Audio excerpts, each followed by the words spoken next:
Chapter 21.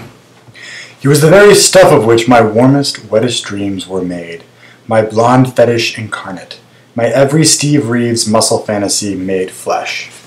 There was just so very much of Keith, height and width and solid muscular thickness, that I felt nearly overwhelmed by it all. Oh, I'd been with men with muscles before. A dancer, a gymnast, one guy who did 100 push-ups a night and had tits of death and not much else. A couple of small-scale bodybuilders like myself, but nothing like this. Keith Keller was simply more man, more actual bone and sinew and skin, more look and touch and smell and taste than I'd ever held overflowing armfuls of before in my life. And standing next to Keith's massive oaken four-poster, relieving Keith's shoulders of his shirt, I found that, like the proverbial kid in the candy store, I wanted all of him, all at once. My hands were everywhere they could reach, kneading the great hard skeins of muscle that padded Keith's shoulders, palming his sides, playing Lionel Hampton's xylophone glissandi with my fingertips up and down the twin rows of ripples that were Keith's belly, hefting his incredible tits. Keith bent to kiss my neck, and I submerged my nose in his hair, which was soft and sweet-smelling, as if he shampooed with honey. He touched me tenderly, carefully, as if afraid of hurting me, of breaking me accidentally, like a china teacup. And the fact that he could indeed have broken me, if so inclined, seemed almost palpable, even through the gentleness. I was sure I could actually feel the strength Keith held in check, like the vibrations of an electric hair clipper against your face. It excited me. And when the strength broke through the softness, and he snatched me suddenly into his arms, taking my head between his hands strong enough to crush my head into a gray goulash had he wanted to, and kissed me, nice and easy, and then, nice and rough, it excited me more. Keith shoved me down on the bed and undressed me as if I were a little boy, his little boy, pulling off my penny loafers and socks, yanking my pants off from the cuffs, rubbing me up and down with his big, soft paws. "You're beautiful, babe," he said, plucking at my nipples, tickling my balls, and generally making me crazy. I sprang up and reached for Keith's belt. I wanted his pants off. His crotch lumped and bulged like an ill-wrapped birthday present, and my fingers ached to unwrap it. The contents promised to be some toy, and I wanted to play. I wrestled Keith's belt loose and yanked his zipper open. His dick sprang out like a jack-in-the-box. Pop! Goes the weasel.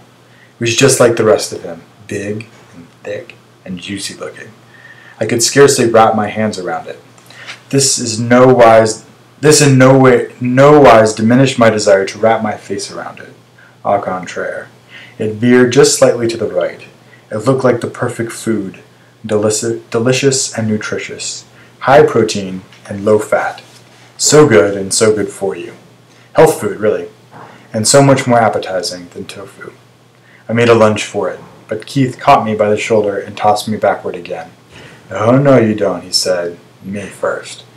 He quickly shucked his pants down and climbed onto the bed and onto me. Now, if you've never had 200-some-odd pounds of solid blonde on top of you, it's difficult to express the feeling. Warm, safe, maybe even loved. The sense of warmth and safety and the sense of love are often and understandably mistaken for one and the same.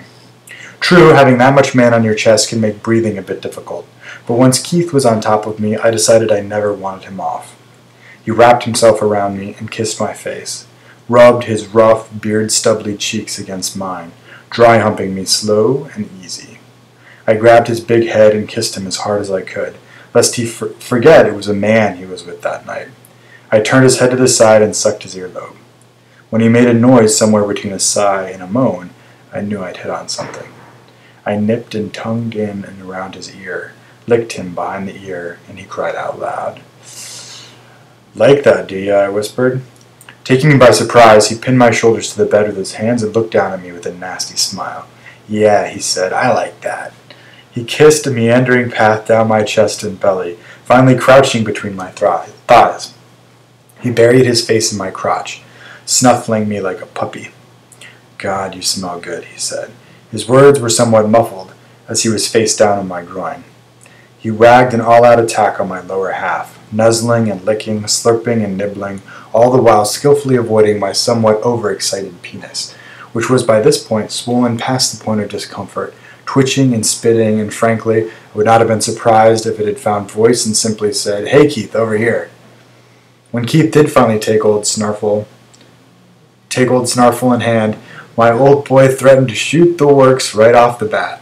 I sucked in a couple of deep breaths and began reciting my times table silently to myself. It had gotten as far as 2 times 2 is 2d2 when Keith slurped me right down his throat. I moaned a long descending octave. I was in the hands, so to speak, of an expert. I was excited to near delirium already, so I knew this wouldn't take long. I tried reciting the Gettysburg Address, but it somehow came out sounding just like the Song of Solomon. After entirely too short a time, I felt myself about to blow. For some reason, it occurred to me, just as I was coming, that maybe I should inform Keith. Maybe he didn't swallow it. "Excuse me," I managed to gasp, but I'm coming." And I did, and it was, as some of my funkier kinfolk might say, a mother. A real, live, screaming, thrashing, toe-curling son-of-a-bitch orgasm, through which Keith continued sucking me until I thought my hair might straighten. I slapped at Keith's shoulder, screaming unintelligibles.